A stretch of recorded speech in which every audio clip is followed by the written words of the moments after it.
আচ্ছা, তো ডেন্টাল ইমপ্ল্যান্টের উপর আমরা হচ্ছে ফাইনাইট এলিমেন্ট অ্যানালাইসিস বা হচ্ছে যে স্ট্যাটিক স্ট্রাকচার অ্যানালাইসিস করব। সো আমাদের হচ্ছে যে কিছু ইঞ্জিনিয়ারিং ডাটা লাগবে, মানে হচ্ছে যে আই মিন কিছু ম্যাটেরিয়াল ডাটা লাগবে, যে ম্যাটেরিয়াল গুলো আমার ডেন্টাল ইমপ্ল্যান্ট ইউজ করা হয়েছে। তো আমি একটা একটা করে বসাতে থাকি। তো আমরা সবার আগে হচ্ছে যে স্টেনলেস স্টিলটা রিয়েক্ট করে দেবো। স্টেনলেস স্টিলের কোনো কাজ নেই এখানে, ঠিক আছে। সো আমরা নতুন নতুন করে আস্তে আস্তে একটা একটা করে বসাই।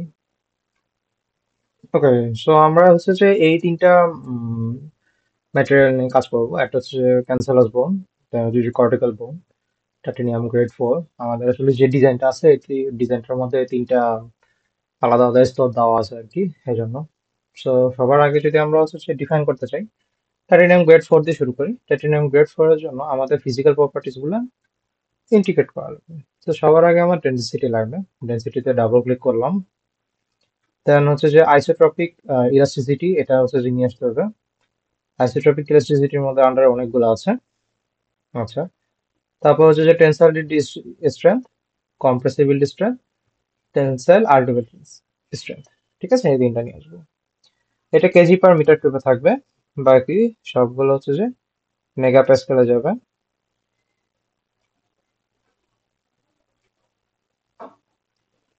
মানে এগুলো চেঞ্জ করা যাচ্ছে না, এগুলো অটোমেটিক্যালি ব্যালেন্স হয়ে যাবে। Don't worry about that. তো টাইটানিয়ামের যে ডেন্সিটি, সেগুলো যদি আমরা একটু লিখি, 4510।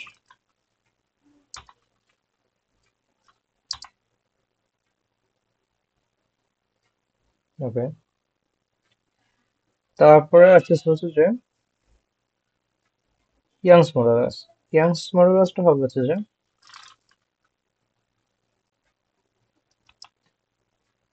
1.05 ই,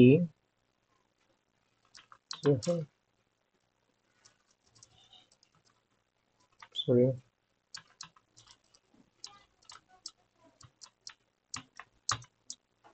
না, 1.05 ইন্টু 10 to the power 5 গেল। পয়জনস যে রেশিওটা আছে সেটা হচ্ছে যে 0.37। তো এগুলো অটোমেটিক্যালি ক্যালকুলেটেড হয়ে গেছে। টেনসাইল ইল্ড স্ট্রেন্থ হচ্ছে 485,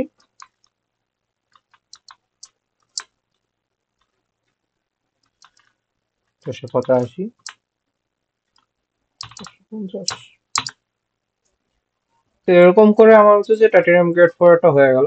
টাইটানিয়াম গ্রেড 4 পর আমাদের কর্টিক্যাল বোনটা আসবে। ক্যান্সারাস বোনের জন্য সেম কাজগুলো করবো। তো আমরা হচ্ছে যে এখন কর্টিক্যাল বোনেরটা করতেছি। কর্টিক্যাল বোনে হচ্ছে অর্থোট্রপিক ইলাস্টিসিটি এটা নিব।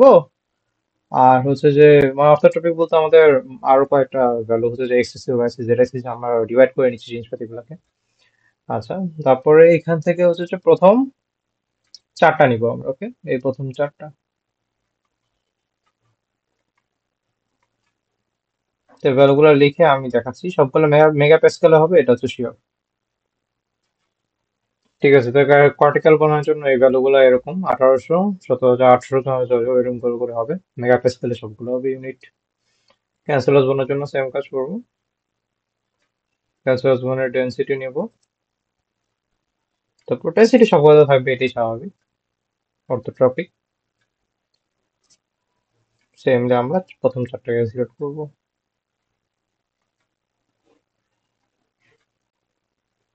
ভ্যালুগুলো লিখে আবার দেখাচ্ছি। তো এটা ছিল হচ্ছে যে ক্যান্সারাস বানানোর জন্য যে ডাটাগুলো, সবগুলো মেগা প্যাসকেল। আর এটা হচ্ছে ডাটা। পজ করে দেখে নিলে ভালো হয়। তো এটা সেভ করলাম। ইঞ্জিনিয়ারিং ডাটাটা সেভ করার পর আমরা প্রজেক্টে গিয়ে ইঞ্জিনিয়ারিং ডাটাটাকে আপডেট দিলাম। আপডেট হয়ে গেল। ইঞ্জিনিয়ারিং ডাটা কাটলাম। এবার হচ্ছে জিওমেট্রি। জিওমেট্রি হচ্ছে যে আমরা ইম্পোর্ট করবো।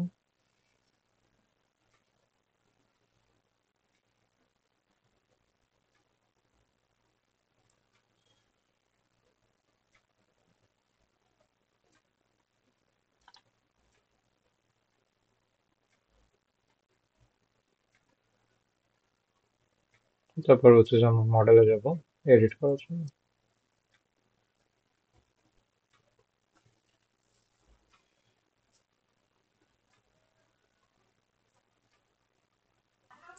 আচ্ছা, তো মডেলে এরকম একটা কিছু শো করতেছে।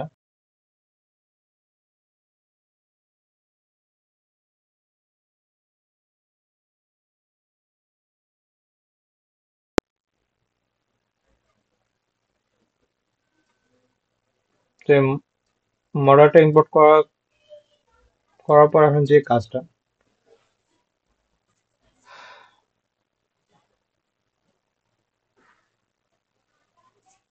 ওকে, জিওমেট্রি ইম্পোর্ট হয়েছে, জিওমেট্রি, ম্যাটেরিয়াল সিলেকশন। ম্যাটেরিয়ালের মধ্যে আমার কি কি আছে, এই যে তিনটা আছে। ওকে, তো জিওমেট্রি হচ্ছে যে পুরোটা গেল। আহ, তো এখন আমাদের হচ্ছে যে ম্যাটেরিয়াল হচ্ছে যে অ্যাসাইন করা লাগবে, হ্যাঁ। তো ম্যাটেরিয়াল অ্যাসাইন করার জন্য আমাদের হচ্ছে যে এখানে ম্যাটেরিয়াল অ্যাসাইন করা যাচ্ছে, এই যে অ্যাসাইন করতে হবে ম্যাটেরিয়াল গুলো জিওমেট্রিতে। ম্যাটেরিয়ালসটা অফ করি। ক্যান্সেল আসবনে আমরা হচ্ছে যে কি অ্যাসাইন করবো, স্বাভাবিকভাবে আমরা ক্যান্সেল আসটাই হচ্ছে যে অ্যাসাইন করবো। কর্টিক্যাল বোন হচ্ছে যে এই যে কর্টিক্যাল বোনটা, ওকে। তো কর্টিক্যাল বোন আমাদের অ্যাসাইন করবো হচ্ছে যে কর্টিক্যালের প্রপার্টিটা। তারপর হচ্ছে যে ইমপ্ল্যান্টেস হচ্ছে যে আমরা অ্যাসাইন করবো যে টাইটেনিয়াম গ্রেড 4, অলসো এভারগ্র্যান্ড, ওইটাতে আমরা টাইটেনিয়াম গ্রেড 4 অ্যাসাইন করলাম। ভালো কথা। তো কোঅর্ডিনেট সিস্টেম এগুলো নিয়ে আর ঘাটাঘাটি করা লাগবে না। আমরা হচ্ছে যে মেশিং করবো এখন। তো মেশিংটা হচ্ছে যে বিভিন্ন পার্টি বিভিন্ন রকম ভাবে করে অনেকে, উম, যার যেটা প্রেফারেবল। তো আমরা মেশ ইনসার্ট করবো, মেশ সাইজিং, ফেস সাইজিং। তো আমরা হচ্ছে যে উম, এটাকে ভালো ছোট রাখতে চাই। এটা প্রবাবলি মানে ডাটা শিটে যেরকম ভাবে দেওয়া থাকবে বা ল্যাব রিপোর্টে যেরকম ভাবে দেওয়া থাকে সেরকম ভাবে দিতে হয়। তো আমার মন চাইছে আমি হচ্ছে যে একটু কম রাখবো, সো 1 mm দিয়ে আমি হচ্ছে যে করতে যাচ্ছি। আহ,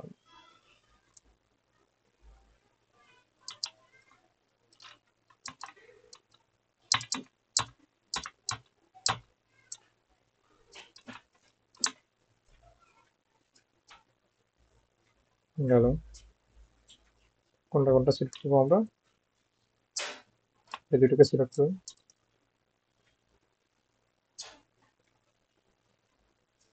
তারপরে আমরা আরো ইনসার্ট করবো,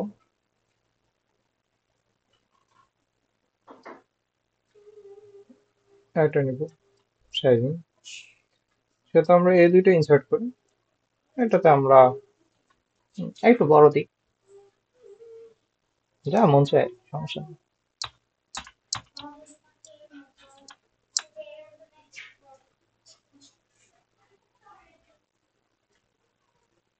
ঠিক আছে, করলাম। তারপর হচ্ছে যে আমরা মেশটাকে আপডেট করি। তো পুরাটা জুড়ে মেশ করা হয়ে গেছে। বাট আমার মনে হচ্ছে আমাদের এই পার্টটুকু মেশটা একটু ভালো করলেও করা যেত। তো আমরা একটু যাই, আবার আগের জায়গায় যাই, ফেস সাইজিং এ আগে 0.001 দিলে খারাপ হয় না।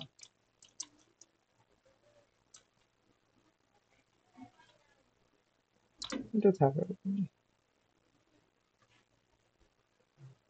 মেশিকে আমরা হচ্ছে যদি জেনারেট দেই,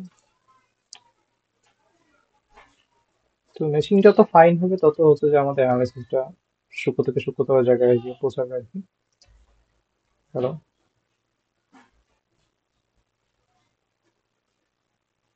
আচ্ছা, এটা ফেস সাইজিং থেকে সমস্যাটা যেটা হয়েছে, বাকি ফেস গুলাকে নেওয়া হয়নি।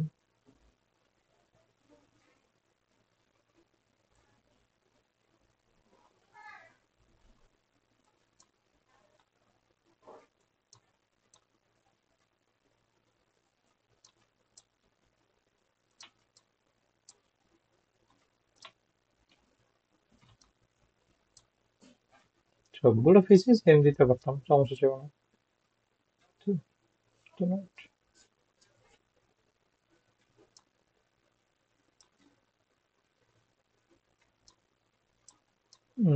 এই পাশটা মিস হয়ে গেছে।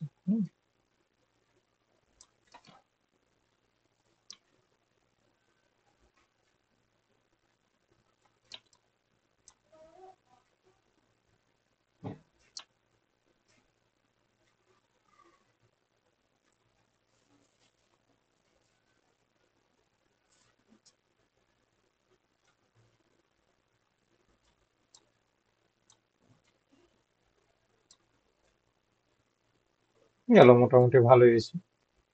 আচ্ছা, তো মেশিন যত ছোট হবে সমস্যা হচ্ছে এটা ক্যালকুলেশন টাইমটা তত বেড়ে যাবে, এটা হচ্ছে যে একটা প্রবলেম।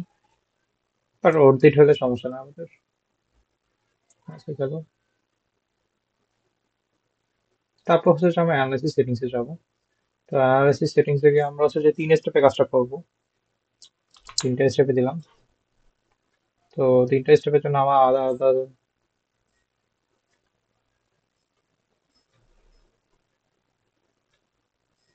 তো এখানে হচ্ছে যে নাম্বার অফ সাব স্টেপ চলে আসছে, সাব স্টেপ এগুলো হচ্ছে যে অ্যাজ পার লাইভ রিপোর্ট দিয়ে দিতে হবে।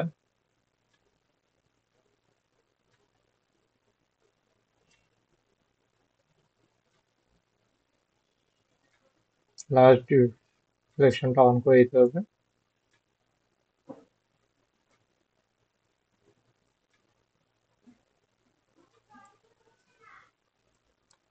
তারপর আসে আমরা স্ট্যাটিক স্ট্রাকচারে ইনসার্ট দিব, ফোর্স দিব।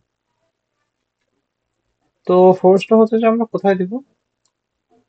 ফোর্সটা দিব উপরে, তাই না? আমরা উপর থেকে দাঁতে যখন কামড় দিচ্ছি তখন আর কি সেই জায়গায় ফোর্সটা দেওয়া হবে। তো ফোর্সটা কতটুকু নিউটন দেওয়া হবে সেটা এখানে দেখবো আমরা। তো 1 নাম্বার মানে ফার্স্ট 0 সেকেন্ডে আমার জিরোই থাকবে ফোর্স। তারপরে 1 নাম্বার সেকেন্ডে সেটা 100 থাকবে। 2 নাম্বার সেকেন্ডে 100 থাকবে। 3 নাম্বার সেকেন্ডে গিয়ে জিরো হয়ে যাবে। আচ্ছা, 3 নাম্বার সেকেন্ড, 2 নাম্বার সেকেন্ডটাও 100 ঠিক আছে। তো গ্রাফটা অনেকটা এরকম হবে যে এই যে এরকম যাবে যাবে যাবে। ওকে, ফোর্সটা, কিন্তু ফোর্সটা কোথায় পড়ছে আমি একটু যদি ভালোভাবে দেখি, যে ফোর্সটা সমস্যা হচ্ছে যে ফোর্সটা উপরের দিকে চলে গেছে। ঠিক আছে, তো আমরা তো চাই যখন আমরা একটা কম্প্রেশন টাইপের ফোর্স হবে, তো সো আমরা ফোর্সের জায়গায় একটু যদি যাই, ডাইরেকশনটা চেঞ্জ করে দিয়ে যেভাবে ডাইরেকশন চেঞ্জ করতে হয়। ওকে, এই যে ডাইরেকশনটা এখন ঠিকঠাক আছে। ওকে, আই গেস ফাইন। ঠিক আছে, ভালো। তো এটা হচ্ছে যে ফোর্সের কাহিনী গেল। তারপর ফোর্সের কাহিনী পর এখন ফোর্স আমি যদি এখান থেকে দেই, এটা তো টুস করে নিচে চলে যাবে। তো নিচে যাওয়া থেকে আমার আটকানোর জন্য আমাদের হচ্ছে যে ফিক্স সাপোর্ট দেওয়া লাগবে। ফিক্স সাপোর্টটা করছিল। আচ্ছা, ফিক্স সাপোর্ট আমরা নিচের 2টা ফেসকে দিলাম। ভালো কথা। আর আই গেস ফিক্স সাপোর্ট লাগবে। আর আই গেস ফিক্স সাপোর্ট লাগবে না। আচ্ছা, তারপরে ফ্রিকশনলেস সাপোর্টও আছে। ফ্রিকশনলেস সাপোর্টটা হচ্ছে যে আমি পার্সোনালি 4টা দিছিলাম।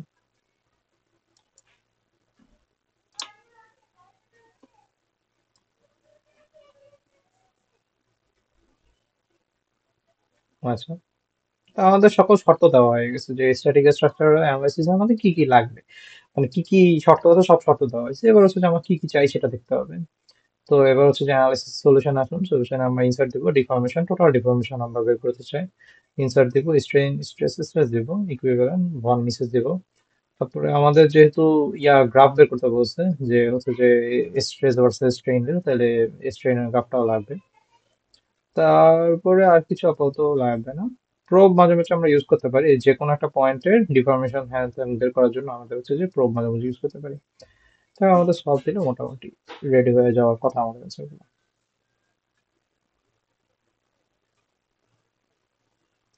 একটা ছোট আপডেট, সেটা হচ্ছে মেশটা আমরা একটু বড়ই রাখি। বেশি ছোট দিলে দেখা যাচ্ছে সলভ করতে অনেক সমস্যা হয়। তো আমরা হচ্ছে যে মেশ নিয়ে হচ্ছে যে মেশটা থেকে আমরা হচ্ছে যে 0.0005 দিয়েছি, আর পার্টটা যেটা দিছি সেটা হচ্ছে 0.0008। তাও সলভ দিই। ঠিক আছে, তো আমাদের সলভ রেডি হয়ে যাওয়ার কথা যখন মডেল ট্রেন হয়েছে দেখুন। ট্রেন বলতে আই মিন মডেল ক্যালকুলেশন হয়ে গেছে আই গেস। এটা, তো আমাদের টোটাল ডিফরমেশন এখান থেকে আসতেছে। তো টোটাল ডিফরমেশন ভ্যালুগুলো এখানে দেওয়া আছে, যে কন্ট্রোল ওয়াইজ যে কি কিরকম ভ্যালু কন্ট্রোল ওয়াইজ দেওয়া আছে। আচ্ছা, তো স্মুথ কন্ট্রোল দিলে আমার মোটামুটি সুন্দর একটা উপরে উপরে অনেক বেশি স্ট্রেস পাচ্ছে দেখা জাস্ট মোটামুটি ডিফরমেশন। আচ্ছা, আমরা যদি স্ট্রেসের দিকে যাই, স্ট্রেসে হচ্ছে যে উম, এদিকে খুবই কম। স্ট্রেসটা দেওয়া আছে, এখানে দেওয়া আছে, স্ট্রেস ভালোই উঠছে মোটামুটি। আচ্ছা, আর তারপর হচ্ছে যে স্ট্রেইন।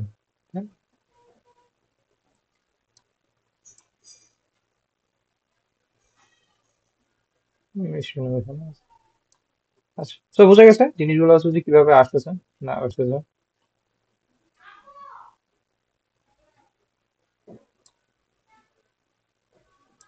ওকে, তো এখন আরো একটা ব্যাপার আছে।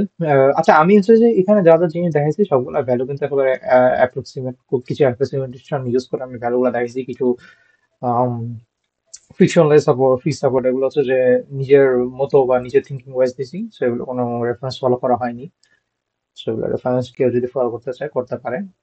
আচ্ছা, আরেকটা ব্যাপার হচ্ছে যে এখানে স্ট্রেস আর স্ট্রেইন এই দুটো ইউজ করে আমরা হচ্ছে যে একটা গ্রাফ জেনারেট করতে পারি স্ট্রেস ভার্সেস স্ট্রেইনে, যেখান থেকে আমাদের ইয়াংস মডুলাসটা আসতে পারে। হুম, তো এটা আমি কিভাবে করছি বা কিভাবে হ্যান্ডেল করছি জিনিসটাকে,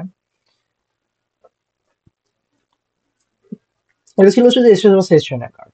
তো আমি হচ্ছে যে বিভিন্ন টাইম স্ট্যাম্পের জন্য আমরা এই মডেলের রিলেটেড যেগুলো এই যে এখানে বিভিন্ন টাইপের টাইম স্ট্যাম্পের জন্য মোটামুটি গ্রাফ পাওয়া যায়। ঠিক আছে, অনেক টাইপের গ্রাফ পাওয়া যায়, ভ্যালুগুলো পাওয়া যায় আর কি। এই যে বিভিন্ন পয়েন্টে বিভিন্ন টাইপের ভ্যালু পাওয়া যাবে। সো এই ভ্যালুগুলোকে এখানে নিছি, ইনকর্পোরেট করছি। তো সমস্যাটা যেটা ছিল